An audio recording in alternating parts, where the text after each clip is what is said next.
was born in Sweden, and I came here as a foreign student to go to graduate school in 1970.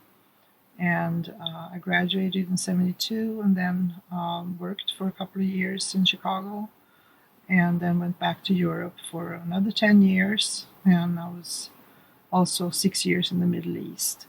And I came back here in 1990 when my children were old enough to start thinking about college. So I got naturalized in 2000 because it seemed to me like I would spend the rest of my life here, and I wanted to be part of the voting possibility. So, and then I got involved in politics when Obama was elected in 2008.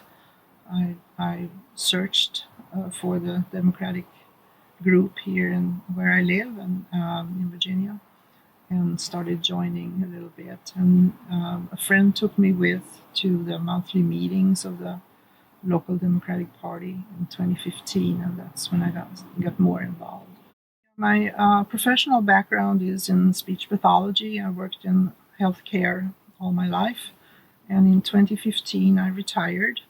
And after that, I had more time that I could devote to volunteer work.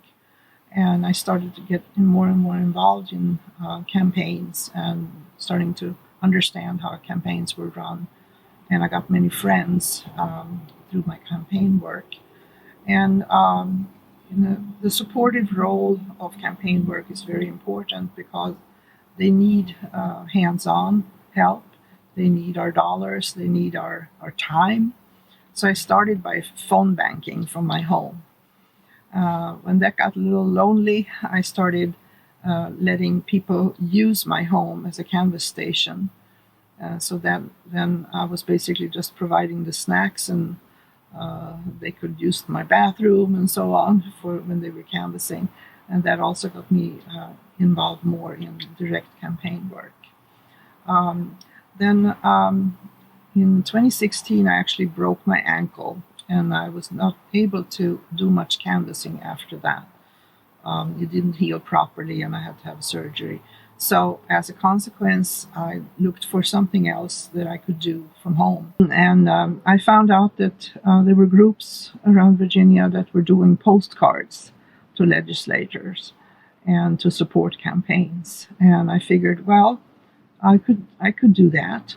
I'll just have to figure out how to do it. So I posted on the Indivisible Nova East site here for local people in our area that I would be at the local coffee shop at such and such a time, and we should do some postcards. And the topics basically came from our group, the people that showed up. They said, well, we want to write about the environment, we want to write about gun legislation, we want to write about paid family leave, about Medicare for all, about the education situation. So they were all a plethora of things that we could write about. And we found most of our addresses through our smartphone. I mean, if you look up house.gov, you have all the committees right there, and you can find out the voting records of most legislators.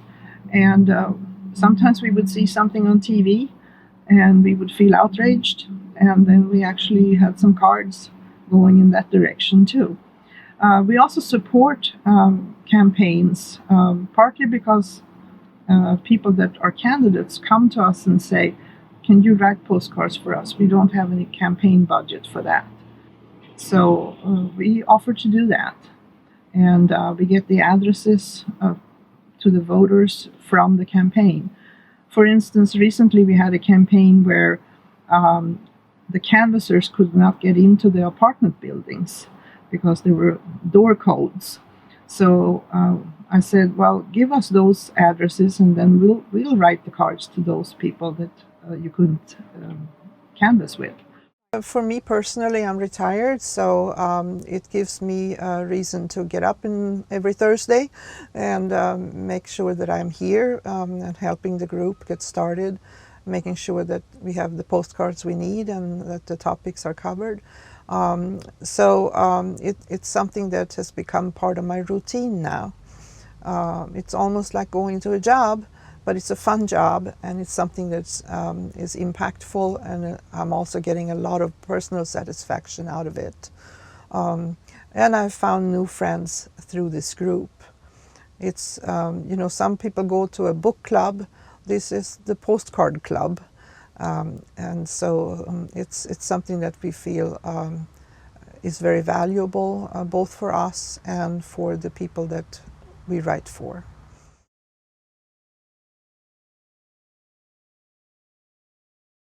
Well, of course, when I was working full-time, my focus was a different one. I did not have much time to devote to grassroots work. Now I think it's a gift that I'm able to actually be more or less a full-time activist.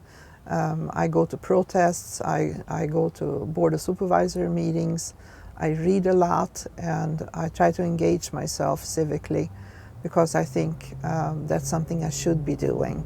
And it gives my senior years content that's fruitful for me.